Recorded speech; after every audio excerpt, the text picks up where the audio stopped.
एक देसी मसल है कि दूसरन का पाड़े डगर बतावें और स्वयं का कुकरन से चिथड़ावें। इसका आशय कतई किसी पर किसी की मानहानि करना या फिर किसी के ऊपर आक्षेप लगाना नहीं है, लेकिन इस कहावत के जरिए दरअसल हम आपको सियासत के उस मिजाज को समझाने की कोशिश कर रहे हैं जिसमें जो जाति कहते हैं, हमें राजनीति में जाति से कोई मतलब नहीं है, हमें तो केवल अपने काम पर यकीन है, जाति पर नहीं।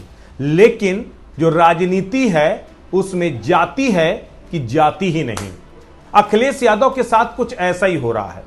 अखिलेश यादव अनुरुद्धाचार्य जी को कहते हैं किसी को शूद्र मत कहना, और इसका आशय क्या था, वो एक रेफरेंस भी लेते हैं कि जब कृष्ण मां की गोद पर जाते हैं तो मां सबसे पहले कृष्ण से क्या कहती है, तो अनुरुद्धाचार्य ने कहा कन्हैया, तो कहते हैं बस आपको समझ में आ गया, अब कभी किसी को शूद्र मत कहिएगा।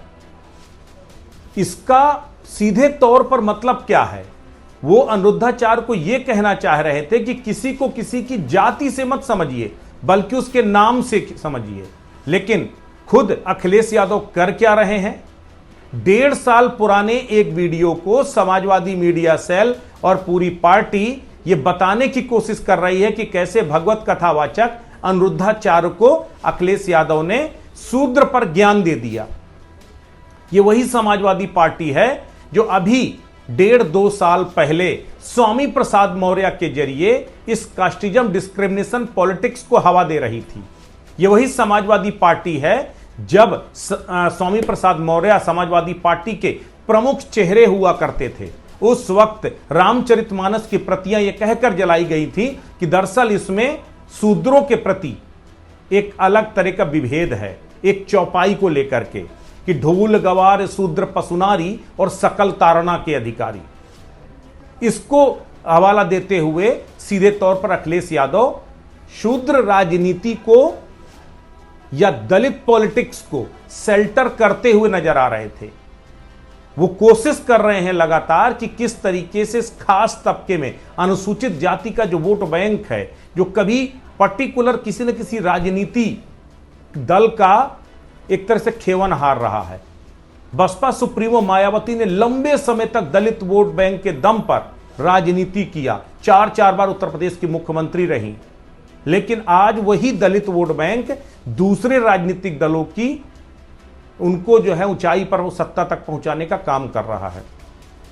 भारतीय जनता पार्टी का 2014, 2017, 2022, 2019 और 2022 ये चारों चुनाव ये बताते हैं कि किस तरीके से ये जिसे शूद्र सो कॉल्ड शूद्र पॉलिटिक्स कह रहे हैं, शूद्र के नाम पर जो राजनीति कर रहे हैं, उसमें जो दलित राजनीति का जो दलित वोट बैंक था, अनुसूचित जाति का वोट बैंक था, उस वोट बैंक को किस तरीके से राजनीतिक दलों ने, अलग अलग राजनीतिक दलों ने उसको यूटिलाइज किया है, यह उसकी वानगी है। अखिलेश यादव को 2024 में सुगंध आ गई है, खुशबू आ गई है जीत की, उनको जीत का रास्ता दिखाई दे गया है। दरअसल देश की सियासत में तकरीबन अगर देखा जाए तो 12 से 15% या 18% तक जो एससी वोट बैंक है वो राजनीति में बड़ी दिशा तय करता है। जिसके साथ खड़ा हो गया सत्ता में, उसी की जो है जय जयकार हो जाती है। ये वानगी हम लोगों ने देखा। लंबे समय से उत्तर प्रदेश की सत्ता से बाहर रही बीजेपी 2014, 2017, 2019, 2022 में एक के बाद एक सत्ता में आई, तो उसमें कहीं ना कहीं उसमें दलित वोट बैंक की बड़ी भूमिका थी। मायावती का वोट बैंक कट करके किस तरीके से बीजेपी के साथ जुड़ा, बीजेपी सत्ता में लगातार आती रही। लेकिन 2024 में इसी वोट बैंक ने 6% वोट बैंक जो है शिफ्ट हुआ, कहां पर जाके, समाजवादी पार्टी और कांग्रेस गठबंधन में जाकर के।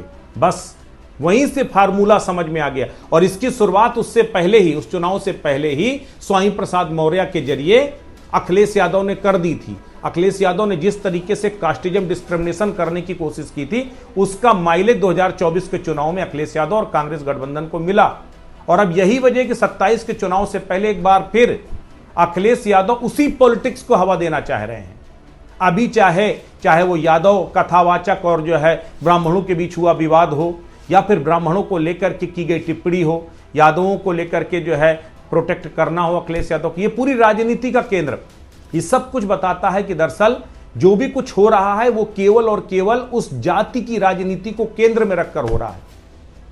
जो 2019 में लोकसभा में समाजवादी पार्टी सिर्फ 5 सीटें थी, उसकी 2024 में आकर के 37 सीटें हो जाना वो अपने आप में बेहद अहम है। और उसमें 8 सीटें ऐसी थी जो दलित बहुल सीटों से जीत करके आए थे प्रत्याशी। तो ये बताता है कि कम से कम ये जो राजनीति, ये जो जिस टाइप की राजनीति कर रहे हैं अखिलेश यादव, उनको सूट कर रही है। तो भले वो कितना कहें कि नाम से मतलब रखिए, जाति से मतलब मत रखिए, लेकिन दरअसल असल मतलब तो सिर्फ और सिर्फ जाति से है। और जाति एक ऐसा तिलिस्म है, एक ऐसा नशा है, कुछ जाता ही नहीं है। और खास करके जो क्षेत्रीय राजनीति रही है वो सिर्फ जाति आधारित राजनीति, चाहे मायावती अपनी राजनीति करती रहे, चाहे अखिलेश यादव राजनीति करते रहे, चाहे राजभर राजनीति कर रहे हैं, संजय निषाद राजनीति कर रहे हैं, अपना दल की अनुप्रिया पटेल राजनीति, सब अपनी अपनी जाति की ठेकेदारी के जरिए राजनीति कर रही हैं। लेकिन अखिलेश यादव की नजर सिर्फ और सिर्फ मायावती के उस वोट बैंक पर है जो अभी भी 8-9% उनके पास बना हुआ है। उनको लग रहा है कि 6% तो हम शिफ्ट कराने में कामयाब हो गए, लेकिन अगर ये 7-8% का वोट बैंक और हम शिफ्ट कर ले गए तो ये बात समझ लीजिएगा कि उनकी उत्तर प्रदेश की राजनीति में तूती बोलने लगेगी।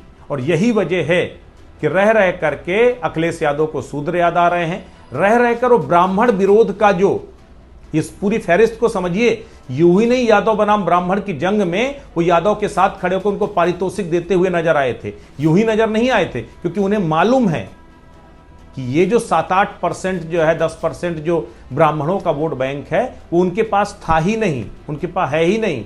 लेकिन इसकी बदौलत वो जो 20% का वोट बैंक है, जिसमें SC है, ST है और जो अति पिछड़ा है, इन सब का जो वोट बैंक है, अगर वो उनकी तरफ शिफ्ट हो गया तो उनको 12% जो है, 10% ब्राह्मण वोट बैंक की जरूरत नहीं पड़ेगी। ये राजनीति का केंद्र, और इसी राजनीति को आधार रख करके अखिलेश यादव लगातार शूद्र राजनीति को आगे बढ़ा रहे हैं। और जो शूद्रों का मुद्दा एक बार फिर से छेड़ा है, वो दरअसल उसी परिप्रेक्ष्य में पूरी जो निष्कर्ष है वो राजनीति ही, वो पूरा ही पूरा जाति आधारित राजनीति है। तो भले ही अखिलेश यादव जितना भी जो है इससे इनकार कर लें कि वो जाति की राजनीति नहीं करते, लेकिन दरअसल हकीकत ये है कि वो जाति के सिवा कोई राजनीति ही नहीं करते। आजमगढ़ में अपना भवन बनवाते हैं, PDA की बात करते हैं, PDA नाम रखते हैं, हर एक चीज़ में वो PDA खोजते हैं, जो है कहाँ से पिछड़ा मिले, कहाँ से दलित मिले, कहाँ से अल्पसंख्यक मिले, जो है आप सोचिए राजनीति कैसे नहीं है। तो ये जो पूरी राजनीति का केंद्र है, और देखिए उसमें कुछ गलत भी नहीं है। दरअसल हर एक राजनीतिक दल को अपने अपने तरीके से वोट बैंक खोजने का अधिकार है। अगर भारतीय जनता पार्टी हिंदुत्व की राजनीति करती है तो क्यों करती है? उसे मालूम है कि मुस्लिमों का वोट उसको नहीं मिलेगा, तो खुल करके क्यों नहीं कहे कि हम मुस्लिम विरोधी और हम सनातन के समर्थक हैं।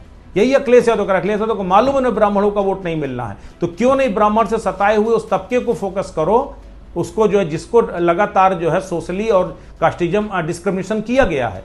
ये उसी राजनीति का एक हिस्सा है जिसके तहत अखिलेश यादव अब जो है राजनीति करते हुए नजर आ रहे हैं। अब देखना ये होगा 2027 में उन्हें कितना फायदा मिलता है, क्योंकि 24 में फायदा तो मिल गया, लेकिन 27 में कितना फायदा मिलेगा देखने वाली बात होगी।